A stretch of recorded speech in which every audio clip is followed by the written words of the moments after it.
Fam, what's up? Kyle Henderson, BAMA football on YouTube. Out on the grill today. I'm gonna be doing some burgers. I got some corn, which you could probably see at the bottom of the frame. I know it's vertical. Stay with me. It's Sunday. I'm chilling. I'm grilling. Look, Alabama lost to Duke, and I think the biggest takeaway for me, waking up today, I've already done 5 million things. Duke was a better team. Duke would have beat Alabama. I said last night after the game that Duke would have beat Alabama 10 out of 10 times. I honestly feel that Duke would have beaten Alabama at least 9 out of 10 times realistically. The only way that Alabama beats that Duke team last night is if they shot how they shot against BYU. Other than that, Duke was just a better team, plain and simple. Better defense, better athletes, better big man.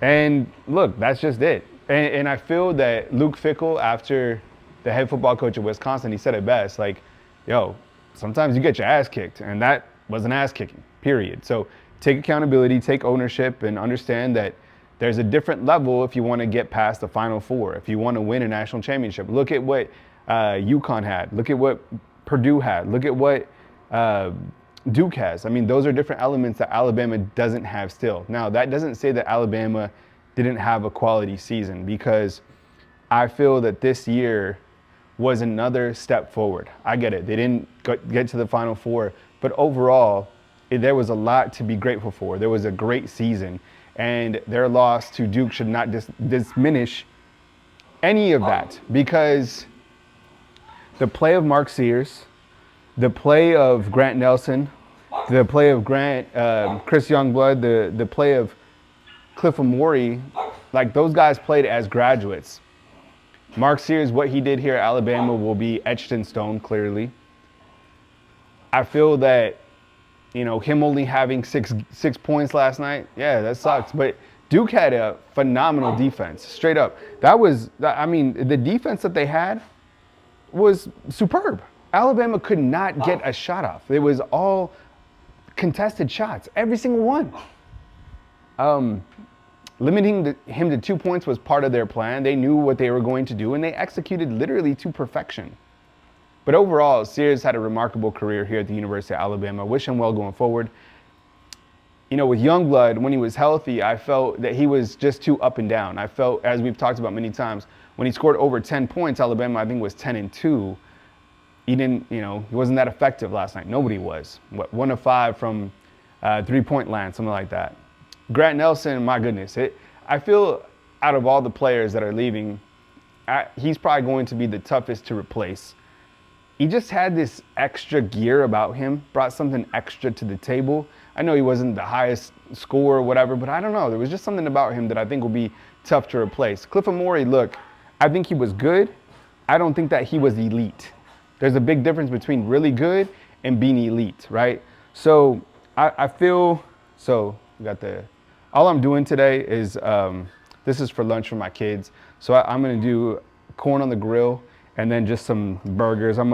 These are already seasoned. These are already ready to go. So it shouldn't take a long time, but I wanna get these on the grill. Look, getting a big man and somebody who could be not only just a big man, like somebody who can be big and imposing, it's tough to do in NCAA. I mean, I feel that the play of Amori was much better than the play of Pringle last year, right? Do you agree with me? But I feel that still he wasn't exceptional in his big man play. So can you go out and get someone else, or does Alabama have someone on its roster already that can be that big man presence? I don't think so. That is concerning when you look forward and you want to take a step past the Elite Eight, the Final Four. You're going to need a 7'2" guy to be able to help propel you to win a championship. Looking forward to Alabama basketball, there's many different things to be excited about, many different things. I feel that when you look to the backcourt, depending on what Phylon does, right? If he goes to the NBA, that hurts because you're losing Sears, you're losing Phylon, maybe a couple other guys of the portal, graduation or whatever. But Holloway, he balled out. Yo, he was exceptional. And I thought he played fantastic off the bench. Mo Diabate, man, him coming back, he's only a sophomore. he might have been one of my favorite players to watch throughout the season. I like that hard hat mentality. And Mo Diabate had himself one hell of a first round, second round. I think he had 28 points between those two games. Having him come back will be monumental. How do you feel? Let me ask you this inside the comment box.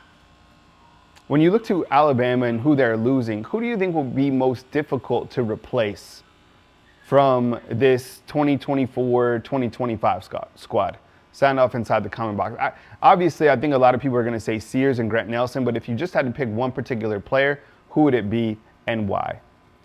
And then on the other side as well, I'd love some feedback inside the comment box. If you had to put together, 3 impact players for 2025, 2026, who would those players be? Curious to hear from you inside the comment box as well. Moving forward, Nate Oates has already lost an assistant coach, once again, going to Arkansas State.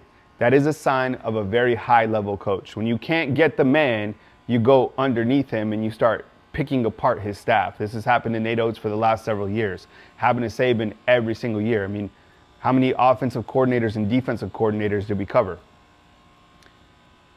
Nate Oates is the guy. I don't want anything negative said about Nate Oates.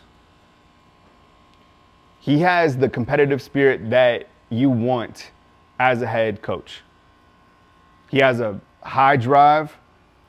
To see his career and see what he's done in this short amount of time at Alabama basketball, it's really impressive, really unbelievable.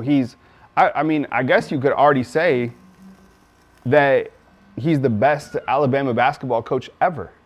I get it. There's, other guys who are certainly noteworthy of that, but I think Nate Oates in his short tenure, he's already done just that. What will Nate Oates do going forward? Well, of course, Alabama basketball is still going to be highly competitive. I do wonder, and I have no idea, but does Nate Oates, I don't think he'd go to another program, but would he go to the NBA, right? I don't know. He hasn't won a championship here. So I do wonder that. Do you think, just inside the comment box, just thinking about it, do you think that Nate Oates would ever go to the NBA? I've never even heard him talk about aspirations to go to the NBA. I don't know. But I do love what he's doing here in Tuscaloosa in terms of recruiting, transfer portal, and just how he coaches. I love that. I would love to play for him, right? Who wouldn't? I appreciate you guys being here. This is my grill and chill session on Sunday. My son got me this. Does anybody know where this is from? Inside the comment box. That's your trivia question. Where is this from? I appreciate you guys. Thanks for watching. Roll Tide inside the comment box. Monday, 10 a.m. Central Time. I'll catch you soon. See ya.